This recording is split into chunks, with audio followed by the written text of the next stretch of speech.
गुफ्तगू के लिए हमारे साथ मौजूद हैं पाकिस्तान के टेस्ट ओपनर अहमद शहजाद। अहमद, खुशामदीद कहेंगे आपको। और पाकिस्तान सुपर लीग सीज़न 10 2025 की जो 8 मैचों की तारीखें हैं उसका ऐलान हो गया है और ये मुकाबले पिंडी और लाहौर में मुनक्किद होने जा रहे हैं। क्या कहेंगे आप? बड़ा खुशाइंद है, बहुत जबरदस्त चीज है। एक तो इम्पोर्टेंट फैक्टर ये भी है कि पीसीबी को बहुत जरूरत है इस चीज की, क्योंकि अगले साल पीएसएल के अंदर बहुत सारी चीजें जो है तब्दील होने जा रही हैं, चेंज होने जा रही हैं, और उसके लिए ये पीएसएल का कंप्लीट होना बहुत ज्यादा जरूरी है। तो एक तो इस फैक्टर से बहुत इंपॉर्टेंट है, और उसके बाद जो पीछे ये जिस वजह से ये बंद हुई है उसके लिहाज से भी ये एक मैसेज देना बहुत इंपॉर्टेंट है कि चीजें बैक टू नॉर्मल है। और स्पोर्ट्स हमेशा से एक बहुत बड़ा जो है ये रोल अदा करती रही है। हम तो हमेशा कहते हैं कि स्पोर्ट्स जो है वो लोगों को क्लोज लेके आता है और एक पीस का मैसेज है। तो जितना जल्द से जल्द हो सके इसको बिल्कुल आगाज इसका करना चाहिए। अहमद, अगर मैं इस तनाज़ुर में आपसे मज़ीद गुफ्तगू करना चाहूँ और अगर मैं आपका नुक्ता नज़र जानने की कोशिश करूँ कि पाकिस्तान सुपर लीग बहुत अच्छे तरीके से चल रही थी, बट फिर जो पाक भारत कशीदगी थी, जंग थी, उसकी वजह से इस लीग के आगे जो है वो ब्रेक लगा। और उसके बाद एक मरतबा फिर जिस तरह आपने कहा कि दुनिया को बहुत अच्छा मैसेज जा रहा है, लीग को मुकम्मल कराना भी बहुत ज़रूरी था इस वक्त। पाकिस्तानी अफवाज की जानिब से भारत को भरपूर दिफाई जवाब देने के बाद भारत सीज़ फायर करने पर मजबूर हुआ और अब क्रिकेट की सरगर्मियों का बाकायदा आगाज़ होने जा रहा है। और ख़ास तौर पर पीएसएल और उसके बाद पाकिस्तान बैनुल अक़वामी मेज़बानी के लिए भी तैयार है। Chairman cricket board Syed Mohsin Raza Naqvi ने अपने ट्वीट में लिखा है कि 6 टीमें ज़ीरो खौफ के लिए तैयार हो जाएँ। बहुत जबरदस्त है। Nobody wants war.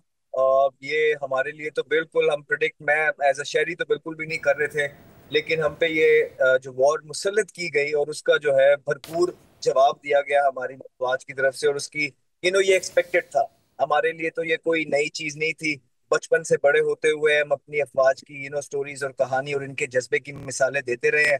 और आज एक दफा फिर जो है उन्होंने अपने प्रोफेशनलिज्म जो है वो प्रूव किया और दिखाया है दुनिया भर में लोगों को कि पाकिस्तान फौज किस चीज की जो है ना कैपेबिलिटीज रखती है। और स्पेशली जो हमारे तैयारे हो रहे हैं, अनडिस्प्यूटेड किंग का भी जो है लकब उनको मिल गया है। तो ये पूरी दुनिया के लिए एक बड़ा क्लियर मैसेज था कि हम कभी भी इस चीज को खैर मकदम नहीं करते। और अगर आप देखेंगे इस जंगी हालात के अंदर भी हमारे प्लेयर्स ने स्पोर्ट्स को बिल्कुल साइड पे रखा, और उनकी तरफ से जो विराट कोहली रिटायरमेंट ली है, हम लोगों ने उनको भी जो है उनकी काविशों पे अप्रिशिएट किया गया। बिकॉज इसलिए हमारा मानना यही है, स्पोर्ट्स दो मुल्कों को करीब लेके आके जाने का सोर्स होना चाहिए, ना कि दूरी का। तो मेरा ख्याल है कि एक बड़ा जबरदस्त जो है एक चीज जो थी, अल्लाह का शुक्र है खैर खैरियत से गुजर गई है। अल्लाह ताला ने सुरखरू किया है। अब चीजों को बैठ के तरक्की की तरफ जाना चाहिए। ये टेबल टॉक पहले भी हो सकती थी। यही बात हम पहले भी समझाने की कोशिश कर रहे थे कि एक दूसरे के साथ बैठ के इकोनॉमिकल जो है ना ग्रोथ किस तरह एक दूसरे मुल्क की हो सकती है, इस पे बातचीत होना चाहिए। हमारे बच्चे और यूथ जो है वो फल फूल किस तरह सकते हैं, इस पे बात होनी चाहिए। दो मुल्क एक दूसरे के काम किस तरह आ सकते हैं, इस पे बात होनी चाहिए, ना कि पॉलिटिकल गेन्स के लिए जो है इस तरह की, मैं तो छोटी हरकत ही कहूंगा कि करनी चाहिए। लेकिन खैर व्हाट ऑन इज पास, अल्हम्दुलिल्लाह आगे बढ़ना चाहिए। और खेल जो है सबको जोड़ता है और हमें उस पर फोकस करना चाहिए। अहमद शहजाद वीडियो लिंक पर हमारे साथ मौजूद हैं। तो दूसरी तरफ पाकिस्तान क्रिकेट बोर्ड ने भरपूर अंदाज में काम किया है। एक जाने पीएसएल के बकिया मुकाबलों के इनेकाद पर काम हो रहा है, तो दूसरी जाने पाकिस्तान क्रिकेट बोर्ड के सरबराह सैयद मोहसिन रज़ा नकवी ने पाकिस्तान की वाइट बॉल क्रिकेट टीम के कोच के लिए न्यूजीलैंड के माइक हेसन को तैनात कर दिया है। सोशल मीडिया पर अपने पैगाम में चेयरमैन क्रिकेट बोर्ड ने कहा वो माइक हेसन के नाम का ऐलान करके खुशी महसूस कर रहे हैं। माइक हेसन 26 मई से अपनी जिम्मेदारियां संभाल लेंगे। हेड कोच के लिए कई दरख्वास्तें मौसूल हुई, उनका जायज़ा लिया गया। मोहसिन नकवी ने मजीद कहा कि न्यूजीलैंड के साबिक क्रिकेटर और मारूफ कोच की तकर्री करके खुशी हो रही है।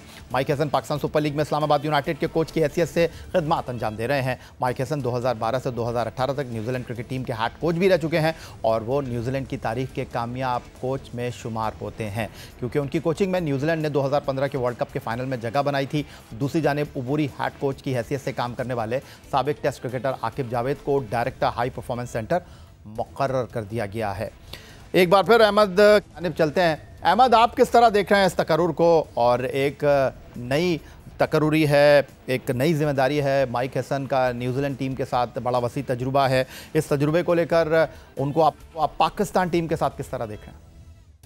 देखिए, अच्छा कोच है न्यूजीलैंड के साथ, बड़ी जबरदस्त इसकी रिपोर्ट्स आती रही हैं उनके प्लेयर से। जब भी हमारी बात होती थी सऊदी, केन, सबके साथ बड़ा पॉजिटिव रिमार्क्स था। लेकिन आप इस चीज को ना भूलिए, ये उस मुल्क की हम बात कर रहे हैं जिनका सिस्टम बड़ा तगड़ा था।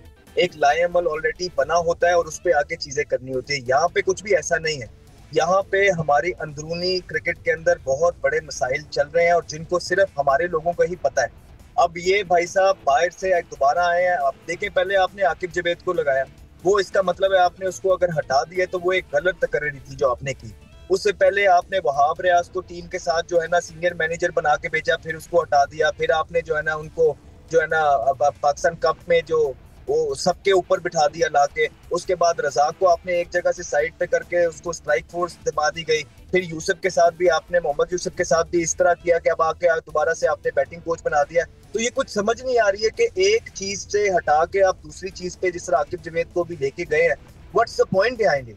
अब आके जो पिछले 1.5-2 सालों से हम कह रहे हैं या साल से जो आकिब जवेद साहब खुद कहते आ रहे थे, जब उन्होंने अमली तौर पे उस पर अमल किया है, अब आके आपने उनको भी हटा दिया है। अब एक नया बंदा आएगा जो कि ऑलरेडी। अच्छा अहमद, यहाँ पर मैं थोड़ा सा मैं आपकी मालूमात में और इजाफा करना चाहूँगा कि आकिब जावेद, अगर आपको याद हो कि वो तो सिर्फ आईसीसी चैंपियंस ट्रॉफी तक के लिए पाकिस्तान टीम की जिम्मेदारियों को निभा रहे थे। तो पाकिस्तान की तरफ से बातें आती है ना कि आईसीसी तौर पे फलाना, हमें तो सब अंदर की बातें पता है ना, कौन किस चीज की तैयारियां कर रहा होता है, क्यों लाया गया, कैसे हुआ।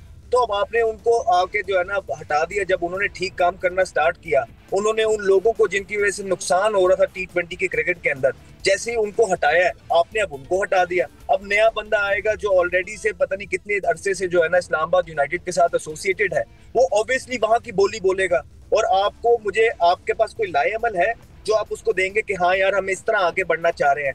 ये प्लेयर्स हैं जिन्होंने टीम का माहौल खराब किया था। ये प्लेयर्स हैं जिनकी वजह से पाकिस्तान यहाँ आया। फ्रेंडशिप प्रॉब्लम रहा, पावर के नशे प्रॉब्लम रही। ये लाएअमल आप बदले में उनको देंगे तो फिर तो समझ आती है। अगर सारी चीजें आप उन पे छोड़ देंगे तो इसमें मैं कोई दो राय नहीं समझता हूँ कि दोबारा से आपको वही प्लेयर सूनर और लेटर देखने को मिलेंगे और इस्लामाबाद यूनाइटेड के प्लेयरों से भरा हुआ आप एक कैंप देखेंगे। इसमें कोई दो राय नहीं। अहमद, जो माइक हैसन है, पाकिस्तान क्रिकेट बोर्ड को जो है एक लद्दे हम अगर लेके आ ही रहे हैं तो प्रॉपर एक प्लान ब्रीफिंग करनी है। पहले विद इन देमसेल्व्स एक प्लान बनाना है, उसके बाद कोच को प्लान देना है कि इस तरह हम अपने यंगस्टर्स के साथ आगे बढ़ना चाह रहे हैं। लेकिन पाकिस्तान क्रिकेट बोर्ड के अंदर क्या इस तरह के लोग बैठे हैं कि एक प्लान बना लें? अगर इस तरह के लोग बैठे होते कि प्लान बना लें तो फिर इतने अरसे से चीजें खुद ब खुद ही ठीक हो जाती। तो ये बहुत बड़ा, अल्लाह करे कि पाकिस्तान के ये डिसीजन काम आए। लेकिन जो मैंने आपको ये बातें बताई हैं, ये आप क्लिप जो है काट के रख लीजिए, अनकरीब आप इसी पे बातें कर रहे होंगे।